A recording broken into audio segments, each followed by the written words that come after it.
All right, let's get into one of the most important topics for any web developer out there, system performance. We all want our apps to be blazing fast, super responsive, and totally reliable. But what does fast actually mean when you get down to it? Because here's the thing. When you say your app is fast, are you talking about how quickly one single person gets a response? Or are you talking about how many thousands of people can use it all at once without it falling over? They seem like the same thing, but trust me, they're really, really not.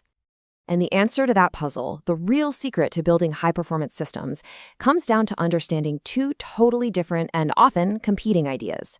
So let's break them down. Now, before we start throwing around words like milliseconds or requests per second, we're going to start somewhere way simpler: a car factory. Seriously, this analogy is going to make everything just click. Okay, so just picture it in your head. A huge assembly line, sparks flying, robots moving, the whole shebang. You've got cars being built from scratch.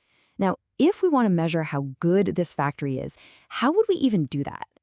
Well, one way is to just grab a stopwatch. We could follow one single car frame from the moment it starts on the line all the way to the end when it rolls off. And what we find is it takes a full 8 hours to build one car, start to finish. So that 8-hour number, that's the time it takes for one complete action to happen, from a pile of parts to a finished product. Simple enough, right?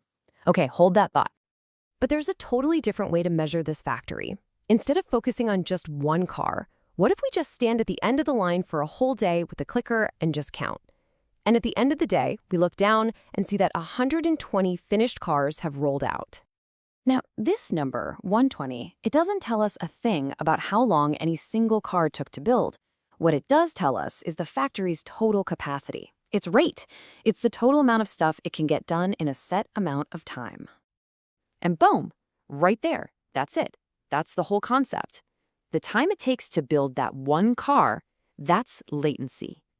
And the total number of cars the factory can pump out in the day, that's throughput.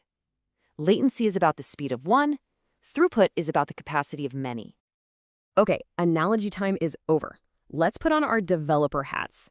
Now that we've got that car factory idea locked in, we can map this directly onto the systems we work with every single day.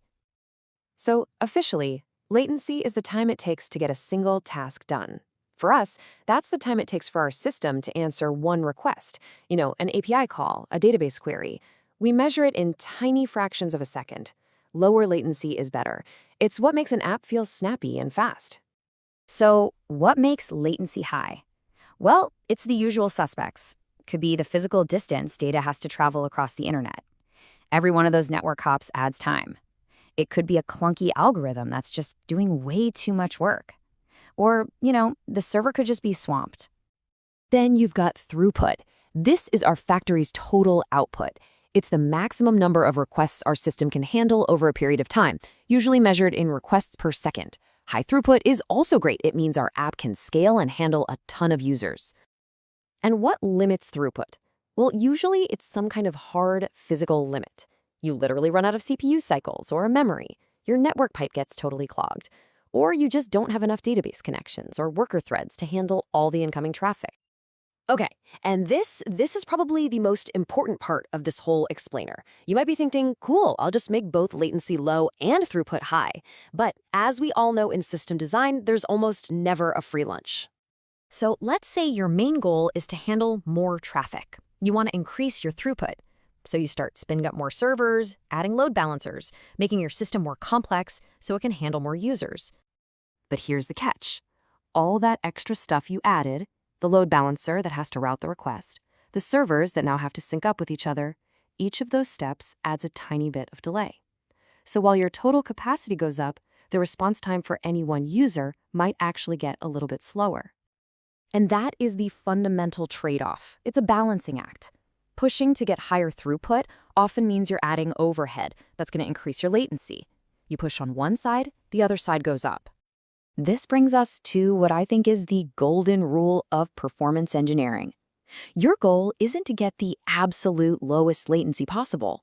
Your goal is to achieve the maximum throughput you can get while keeping latency at a level that's still acceptable for your users. That's the sweet spot. All right, enough theory. Let's make this super concrete. How does this whole trade-off actually play out in the stuff we use every day, like our web servers and databases?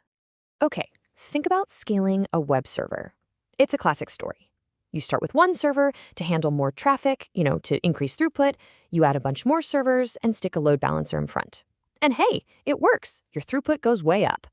But now every single request has that extra little hop through the load balancer, which adds a few milliseconds of latency. Now let's flip it around. Let's look at a database. Maybe your goal is super, super low latency for certain queries. So what do? You use a ton of memory for caching. And the result? Those specific queries are now lightning fast. Amazing. But all that memory you just used for the cache is now unavailable to handle other concurrent requests, which could actually lower your database's overall throughput. See the trade-off? So we've gone through the car factory, the technical definitions, and some real-world examples. What's the one big thing I want you to walk away with? It's that there is no single best answer. It is always, always about finding the right balance for your specific application. So, the most important thing you can do is correctly diagnose your problem. Ask yourself about the project you're on right now. Is it feeling slow for one person, even when there's no traffic? That, my friend, is a latency problem. Or, does your app run great for you, but it crashes and burns the second 100 people hit it at once? That's a throughput bottleneck. Knowing which battle you're fighting is half the victory.